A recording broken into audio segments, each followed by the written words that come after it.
Lucas, capítulo de número 20, versículo 41 em diante. Eu gosto sempre de dizer que eu leio da Nova Versão Internacional, NVI, é a versão que eu tenho da Bíblia. Então Jesus lhes perguntou: como dizem que o Cristo é filho de Davi?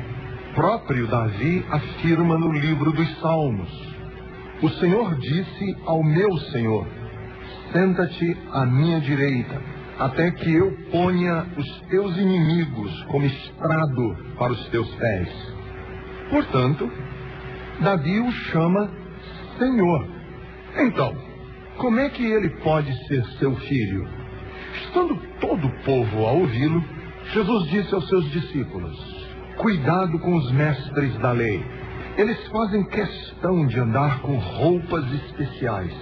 Gostam muito de receber saudações nas praças e de ocupar os lugares mais importantes nas sinagogas e os lugares de honra nos banquetes. Eles devoram as casas das viúvas e, para disfarçar, fazem longas orações.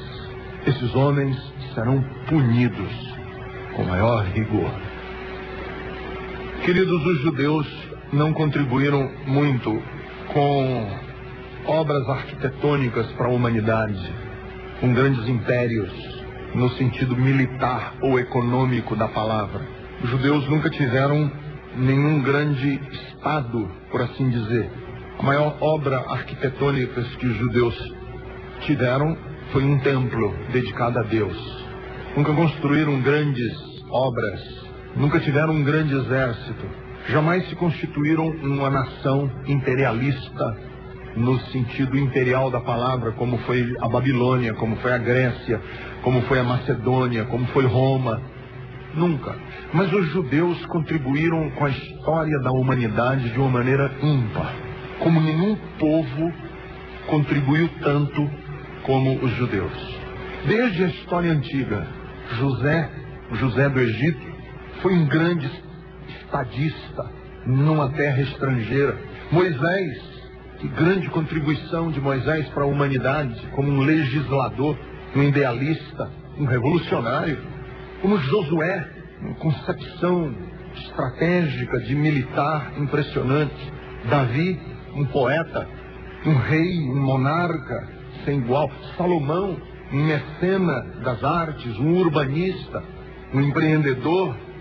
E ao longo da história da humanidade, os judeus contribuíram muito. E foram, e têm sido, e continuam sendo.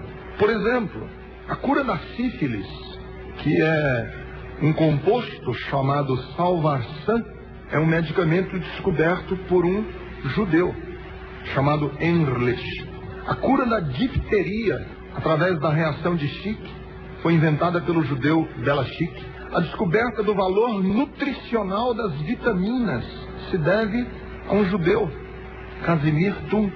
A vacina contra a paralisia infantil, a poliomielite, foi descoberta pelo judeu Jonas Salk. A streptomicina, droga que curou a tuberculose, porque até então os tuberculosos eram todos condenados à morte, foi desenvolvida por um judeu, Zalman Waxman. Se algum dia você sentiu dor de dente, ou foi a um dentista, e ele deu uma anestesia no seu dente, saiba que a xilocaína foi desenvolvida por dois judeus, Vidal e Weil. A insulina, se alguém aqui é diabético, ou conhece alguém com diabetes, os diabéticos só não morrem por causa de um judeu chamado Minkowski, que descobriu a insulina como um composto que pode ser aplicado nos diabéticos. E a história da humanidade deve muito aos judeus. Freud, o pai da psicanálise moderna, era judeu. Albert Einstein, judeu. Spinoza, filósofo holandês, judeu. Mendelssohn, um filósofo alemão, judeu. Franz Kafka, grande escritor tcheco, judeu. Karl Marx, pensador e político, judeu. Steven Spielberg, produtor de filmes, judeu. Barbara Streisand, grande cantora, a voz maravilhosa, judia. Woody Allen, judeu. George Soros, judeu. Alan Greenspan, do secretário do Tesouro americano, que acabou de se aposentar, judeu. Marcel Proust, o escritor francês, judeu. Clarice Lispector, a escritora brasileira, judia. Leonardo Bernstein, o grande condutor de orquestras no mundo, judeu. Calvin Klein, estilista de moda, judeu. Levi Strauss, da calça Levi's, judeu. Leon Trotsky, político russo, judeu. E nesse grupo seleto de gente famosa, quem foi realmente Jesus? Will Durant é um historiador norte-americano, católico, que ele fez uma vastíssima obra de história, e Will Durant diz que Jesus não foi conhecido, aliás, não é ele que diz, né? Todos os historiadores sabem disso. Jesus não é mencionado por nenhum historiador contemporâneo dele. Não existe nenhum registro histórico de nenhum historiador da época de Jesus. Jesus foi uma figura absolutamente anônima do mundo acadêmico, filosófico, político dos seus dias. Ninguém menciona ele. E o Will Durant diz que isso é uma coisa muito interessante. Porque como pode um personagem que ninguém dos seus dias teve nenhuma notícia dele ter causado um impacto na humanidade com o peso que Jesus causou? Quem passou para frente a história de Jesus foram pescadores, donas de casa. Os historiadores não conheciam. Se você fosse em Roma e dissesse, você já ouviu falar de Jesus de Nazaré? O cara, Nazaré? Jesus? Aliás, a palavra Jesus, que é o nome dele, é uma palavra comum, como é José, como era Maria, como nome comum. E aí o Will Durant diz assim, é impossível que um grupo de pescadores tenha tido a capacidade de imaginar um personagem ou uma pessoa tão importante e que tenha ele mesmo confrontado a cultura desses pescadores e ele mesmo tenha sido um contraponto a tudo aquilo que se vivia naquela época. Então, nesse mundo onde os judeus despontaram com uma capacidade impressionante de impactar o mundo, Jesus diz, num tempo tremendamente difícil, relatado por Lucas, que não conheceu Jesus. Esse Lucas que escreveu esse evangelho não conheceu Jesus. Esse Lucas que escreveu esse evangelho é, na verdade, companheiro de viagens de Paulo. Esse Lucas que está escrevendo isso aqui, pegou essa informação através de pesquisas que ele estava fazendo, porque ele estava escrevendo um tratado a um determinado homem chamado Teófilo, a respeito daquilo que Jesus tinha começado a ensinar e a fazer. E eles contaram para Lucas, e Lucas escreveu que alguns dias, talvez 2 dias, antes de Jesus ser crucificado, Jesus estava no templo, e depois de muita polêmica, de um tempo extremamente tenso, porque está apenas 2 dias deles conseguirem pegar Jesus e arranjarem uma jurisprudência para crucificá-lo. Nesse tempo que eles estão achando indícios para que ele possa ser incriminado, Jesus diz o seguinte: como é que vocês dizem que o Messias é filho de Davi? Ele está falando em tese, ele não está falando dele. Está falando o seguinte: vocês, judeus, com toda essa história que vocês têm de personagens famosos e de gente importante, como é que vocês dizem que o Messias vai ser filho de Davi? Ora, se ele é filho de Davi, por que Davi, que foi considerado o maior rei da história de Israel, o chamava de meu senhor? Se ele é filho de Davi, lógico, Davi não poderia chamá-lo de senhor. Se ele é filho, se o Messias que vocês estão esperando vai ser o filho de Davi, como que Davi pode chamá-lo de senhor? Um pai não chama o filho de senhor. Em outras palavras, Jesus está dizendo o seguinte: é uma contradição, que vocês esperam um Messias, mas o Messias que vocês estão esperando é um Messias que seja filho de Davi. Mas o próprio Davi chamou ele de meu Senhor. Em outras palavras, Davi compreendeu que seu descendente, o descendente dele, Davi, seria senhor dele. É como se eu tivesse um filho e eu dissesse, o meu filho vai ser o meu senhor. Davi compreendeu que o seu descendente não seria apenas um ser humano comum, não seria mais um judeu famoso, não seria mais um judeu com qualidades extraordinárias, mas ele vinha nascer como o Senhor. Em outras palavras, Jesus não é um judeu mais extraordinário, ele é o Filho de Deus. Por isso, o Senhor de Davi. O Messias era de uma categoria, ou seria de uma categoria maior, não é maior, é uma outra categoria de herói. Não é maior, é uma outra categoria de heroísmo. Em outras palavras, o filho de Davi vai ter um reino superior ao reino de Davi. Olha que interessante. O filho de Davi vai ter um reino superior ao reino de Davi. Por que que o reino do filho é superior ao reino de Davi? Porque tem mais armas. Por que que o reino do Messias é superior ao reino de Davi? Porque ele vai construir mais coisas. Porque ele vai ser mais imponente. Porque ele vai ser mais glorioso em termos humanos do que o reino de Davi, que era a referência que eles tinham de reino. Não. Jesus está dizendo para os seus pares o seguinte: vocês estão esperando um Messias que eu não sou. Olha que interessante. Vocês estão esperando um Messias que eu não sou. Vocês estão com uma expectativa de um Messias que eu não sou. Porque o Messias que vocês estão esperando é filho de Davi. Só que filho de Davi numa potência maior do que o do Davi. Mas filho de Davi. Não, é outro reino, é outra coisa, é outra categoria de Messias. Aí você diz, mas como é que você está tirando isso? Que vai ser outra categoria de Messias, outro reino. Porque o texto não diz nada disso, o texto só diz que o Davi vai chamá-lo de Senhor. Você está fazendo inferência, você está extrapolando aí coisas que o Lucas não diz. Diz. É porque a gente para aí, a gente precisa continuar lendo. Continue lendo. Estando o povo a ouvi-lo, Jesus disse aos seus discípulos: não desconecte a primeira parte da segunda. Elas estão juntas, é parte do mesmo discurso, de uma mesma conversa. Cuidado com os mestres da lei. Eles fazem questão de andar com roupas especiais.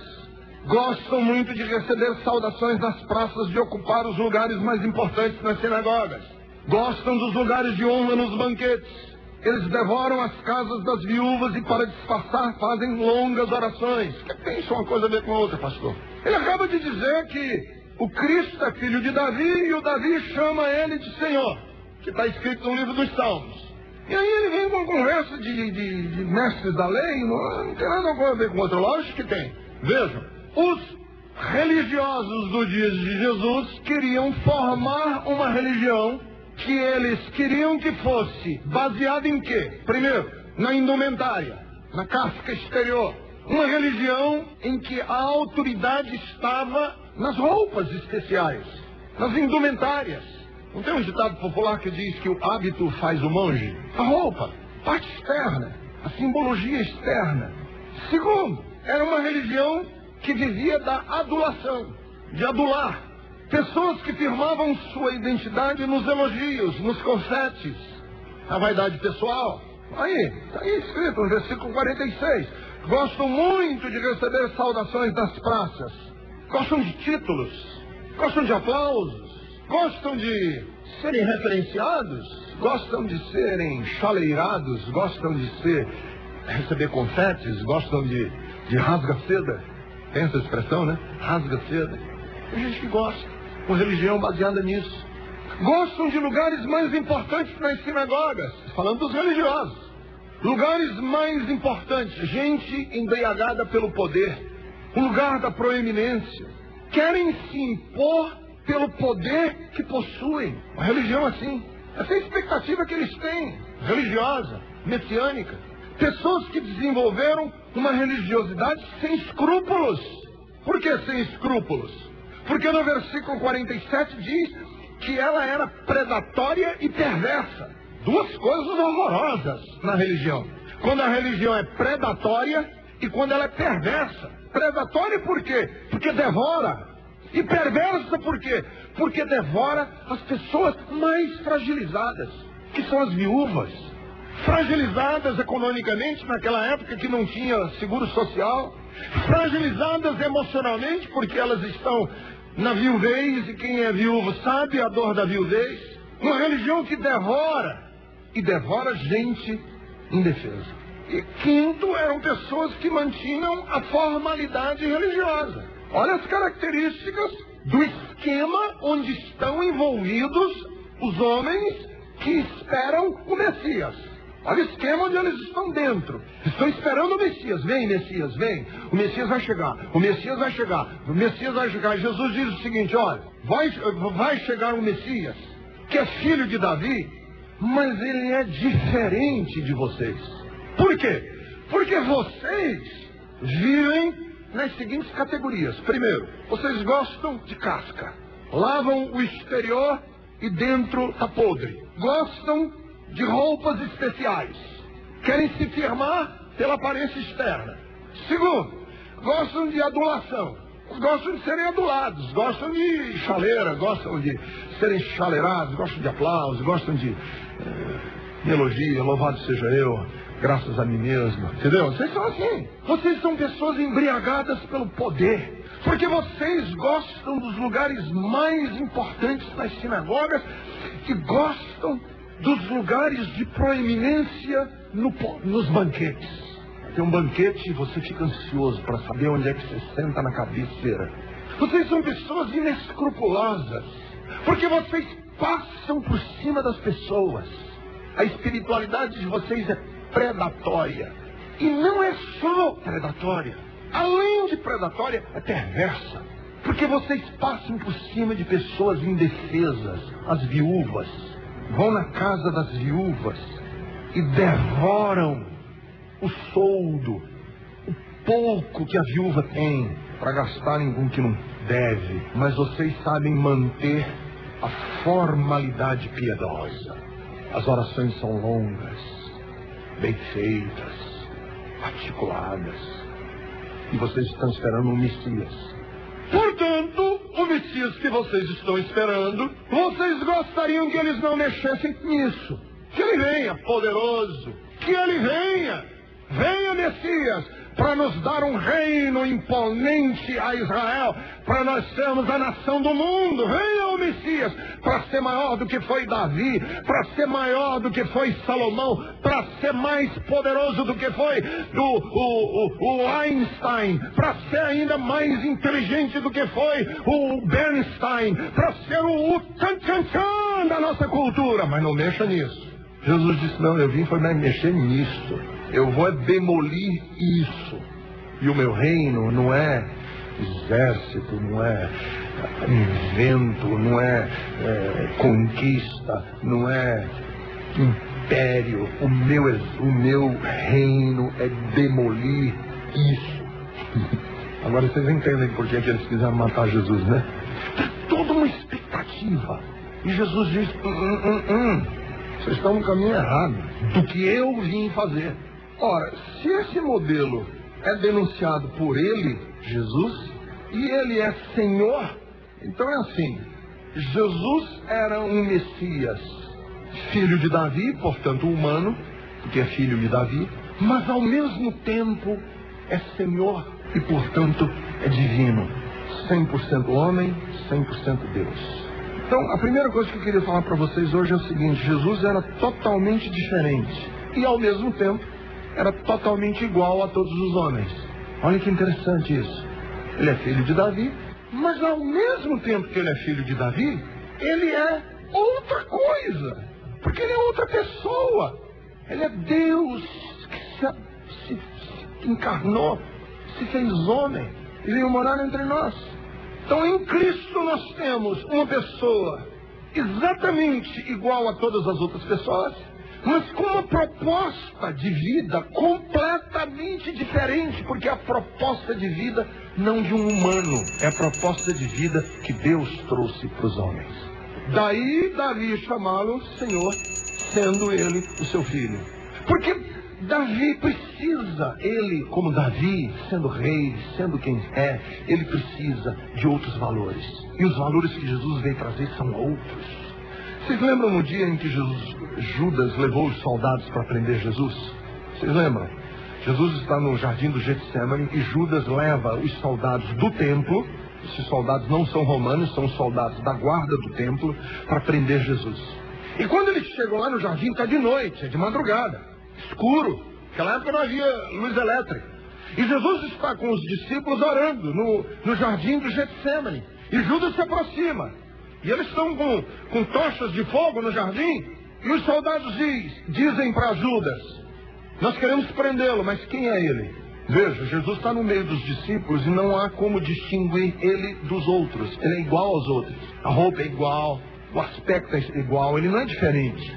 Ele não tem um halo na cabeça dele aqui assim de ouro, como nas fotografias e nos retratos que pintam de Jesus. Ele é igualzinho aos outros. E os soldados dizem: quem é? Qual deles ali? E Judas diz assim: aquele que eu der um beijo. Ah, esse é ele. Porque se Judas não beija, não tem como distinguir. Ele é absolutamente igual. E isso é importante para nós entendermos algumas verdades nesse conceito da messianidade de Jesus. Ele é um Messias igualzinho a você. Em outras palavras, Jesus veio ao mundo sem nenhum privilégio divino. Nenhum. Nunca, em hipótese alguma, Jesus usou dos seus poderes divinos aqui na terra. Nunca. Você dizia os milagres. Tudo que ele fez foi na dependência do Pai. Tudo que ele fez foi na dependência do Pai. Nunca usou dos seus poderes divinos. Tanto que em Filipenses 2:7, o texto da Bíblia afirma que ele se tornou semelhante aos homens. Você pode perguntar, como é que isso aconteceu? Quando a Bíblia afirma que ele se tornou semelhante a nós, ela quer falar não só que ele se tornou corporalmente da mesma natureza que eu, mas que ele assumiu todas as contingências humanas. Todas. Significa que ele se tornou aqui na terra a mesma espécie de gente que eu sou, viveu as mesmas condições que eu e você vivemos, teve lidar na terra com as mesmas bênçãos que o Pai compartilhou, que o Pai derrama sobre justos e injustos, e se ligou a mim e a você na tentação, no sofrimento e no morrer. Por isso é que Paulo diz em Efésios 2:7 que ele se esvaziou, tendo forma de Deus, não teve por usurpação ser igual a Deus, tornou-se semelhante a nós e se esvaziou. Não é que ele deixou de ser Deus, é que ele deixou de lado os privilégios. Veja bem, você que está me ouvindo hoje, que nunca teve privilégio na vida, você trabalhador, filho de operário, que nunca teve privilégio na vida, sua vida foi sempre muito dura, você começou a trabalhar cedo, tudo para você foi pesado. Mulher, você que desde jovem caminha contra circunstâncias difíceis na vida, Jesus deixou de lado os direitos dele de reivindicar qualquer privilégio aqui na terra, qualquer. Nunca alegou ser filho de Deus para passar aquela carteirada. Sabe com quem está falando? Para poder passar e furar fila. Nunca. Porque ele nunca teve nenhum privilégio, presta atenção onde eu quero chegar. Porque ele nunca usufruiu de nenhum privilégio divino. Hebreus, a carta da Bíblia aos Hebreus, diz assim, capítulo 2, versículo 17. Por essa razão era necessário que ele se tornasse semelhante aos seus irmãos em todos os seus aspectos, para se tornar sumo sacerdote misericordioso, fiel com relação a Deus e fazer propiciação pelos pecados do povo. Hebreus 4:15. Pois nós não temos um sumo sacerdote que não possa compadecer-se das nossas fraquezas, mas sim alguém que, como nós, passou por todo tipo de tentação, porém sem pecado. Hebreus 5:12. Todo sumo sacerdote escolhido dentre os homens e designado para representá-los em questões relacionadas com Deus e apresentar ofertas e sacrifícios pelos pecados. Jesus é capaz de se compadecer dos que não têm conhecimento e se desviam, porque Ele próprio se sujeitou à fraqueza. A grande mensagem do cristianismo é a seguinte, queridos: o Messias não veio para a terra para criar sistemas de adulação, de poder. Não veio aqui na terra para criar sistemas vorazes, predatórios do próximo. Não veio aqui para gerar uma religião de longas rezas e orações e preces, em que os mais vulneráveis são vitimados. Não tem nada a ver com o reino de Deus isso. O que ele veio fazer aqui? Ele veio assumir, ele veio se exilar. Eu posso usar essa expressão. Ele se exilou do céu, ele saiu do lugar da sua morada para morar com você e comigo nas contingências do mundo. E aqui na terra ele não se valeu nenhuma vez dos seus poderes divinos. Imagine uma pessoa que vai para um ringue de boxe e ele tem um lado, vamos imaginar, só, óbvio que é só, por favor, é só a guisa de ilustração, não é do jeito que eu estou dizendo, é só para vocês imaginarem. Ele tem um lado divino, como eu sou canhoto, o divino vai ser o esquerdo. E ele tem um lado humano, lado divino, um lado humano. E ele entra no ringue de boxe e diz assim: João, você luta na vida, João, com muita dificuldade, João. E você às vezes tem vontade de desistir, não tem? Tem. Antônio, 2,5 na frente de um torno e o seu salário é pequenininho. E você a vida inteira sujou as mãos de graxa num país que não valoriza o trabalho, que valoriza a especulação. Você, Antônio, às vezes tem vontade de desistir, não tem? Tem sim, Senhor, é muito difícil. Você é mãe que tem um filho que tem uma síndrome, você é mãe que tem uma criança que tem uma síndrome de Down, você que vive em fisioterapia, você luta com dificuldade, não luta. Você não, às vezes tem vontade de desistir? Tenho, às vezes eu não consigo, às vezes eu não sei como. Jesus diz assim: pois eu vou entrar no ringue com você e vou mostrar o seguinte, que é possível vencer. Mas eu tenho um lado divino aqui. Aí o diabo do lado de fora diz assim: mas aí não vale. Você é Deus. É possível vencer. Não desista. Não, mas aí não vale. Você é Deus. Ele diz: pois então é o seguinte, esse meu lado aqui eu não vou usar em nenhuma hipótese. Eu vou viver e vencer. Para que você que luta, que se esforça, que não tem condições, você possa vencer. E ele entra no ringue, ele não usa esse braço aqui, nenhuma vez, e vai para a luta. Ele nunca desfrutou de uma vantagem do fato de ser Deus. Os amigos dele eram comuns, pescadores. Sua família precisou trabalhar arduamente numa carpintaria. Jamais entrou num palácio. Nunca esteve em um centro acadêmico de filosofia ou de teologia, nunca. Nunca se teletransportou de um lugar para outro. Se ele tinha que ir de um lugar para outro, ele andava, suava, gastava as chinelas. Nunca pediu que anjos viessem assisti-lo. Jamais se afastou da cidade onde ele nasceu, mais de 370 quilômetros, nunca. A maior cidade que ele jamais esteve na vida dele foi Jerusalém. Nunca teve um escritório, nunca teve uma secretária, nunca escreveu nenhuma obra monumental. Na flor da idade, a maré da opinião pública se voltou contra ele, com a exceção da mãe dele. Na hora da morte, ele não pôde contar com nenhum membro da família. A única propriedade que nós temos notícia de que ele teve foi uma capa que os soldados, na hora da morte, repartiram friamente, enquanto o sangue dele escorria da cruz. Meu amigo, Se você vive nesse mundo e você diz assim, a minha vida é comum, deixa eu lhe dizer, a sua vida é comum, mas ela não é ridícula. Você diz, pastor, eu vivo nesse mundo. A senhora, você diz assim, a minha vida é muito difícil. Eu posso lhe dizer, sim, eu sei que a sua vida é mais difícil do que a vida de outras pessoas, mas você não está condenado à derrota. Você diz assim, pastor, o meu trabalho é o trabalho braçal do trabalhador. Deixa eu lhe dizer, é braçal, mas não é medíocre. Você diz, pastor, eu me sinto inconformado porque eu quero falar e ninguém me ouve.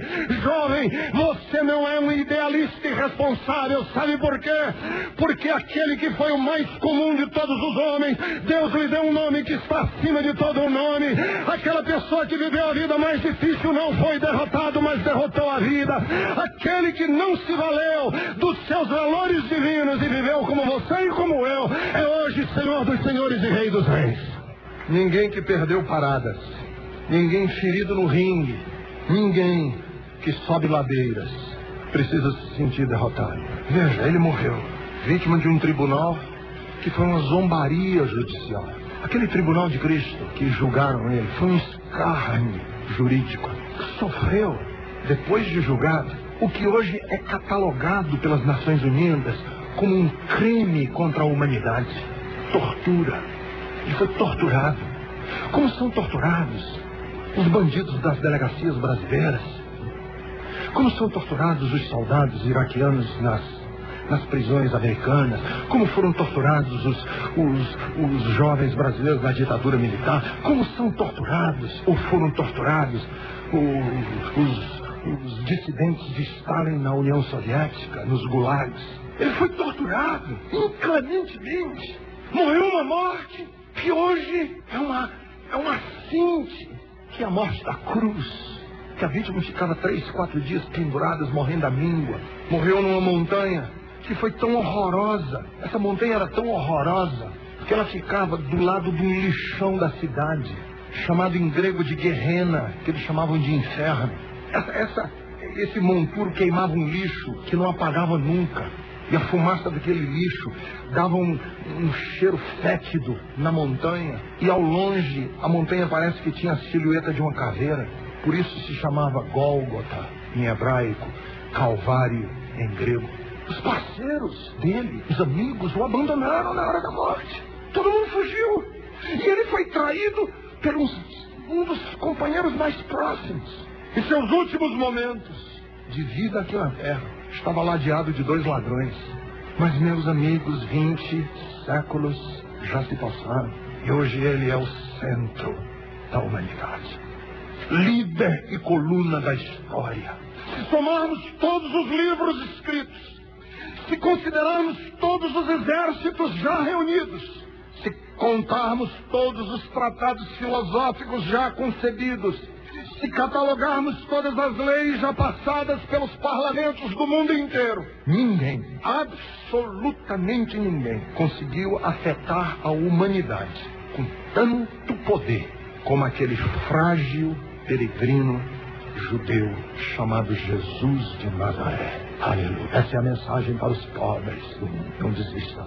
Essa é a mensagem para os excluídos, os cancerosos, os leprosos, para as prostitutas sem dignidade, para as pessoas que sofrem. O mais humilde venceu. E o último brado da história não pertence aos exércitos, aos grandes impérios, às grandes fortunas. O grande brado da história pertence aos que choram, aos mansos, aos humildes de coração, aos puros de alma, aos que são perseguidos por amor da justiça, à mulher anônima, ao pai anônimo, ao trabalhador braçal, que vive vítima de um sistema iníquo e perverso. Meu amigo, não desista, porque aquele filho de Davi é Senhor dos senhores e Rei dos reis. Aleluia. Se você está prestes a desistir, não desista, porque a nossa esperança é Ele, Jesus. Se você está próximo a entregar os pontos, não entregue. Olhe para Ele. No terceiro dia, Ele ressuscitou dentre os mortos. A morte não pôde segurá-lo. Herodes há muito virou pó. O Império Romano, nós só temos notícia dele. Pôncio Pilatos se suicidou. A elite eclesiástica de Israel foi detonada no ano 70 por Tito. E o templo, que era a honra de Israel, não ficou pedra sobre pedra, mas o nome daquele judeu peregrino e frágil continua sendo hoje cantado pelos corais do mundo, é pregado numa grande cidade de São Paulo, no púlpito de uma igreja, e há hoje homens e mulheres ao redor do mundo inteiro que estão dispostos a dar a sua vida por ele. Ele é o vencedor, e ele venceu com outras categorias, e é ele que nos inspira a continuarmos, a lutarmos e a irmos em frente. Ele é seu auxiliador, ele é a sua inspiração, ele é o seu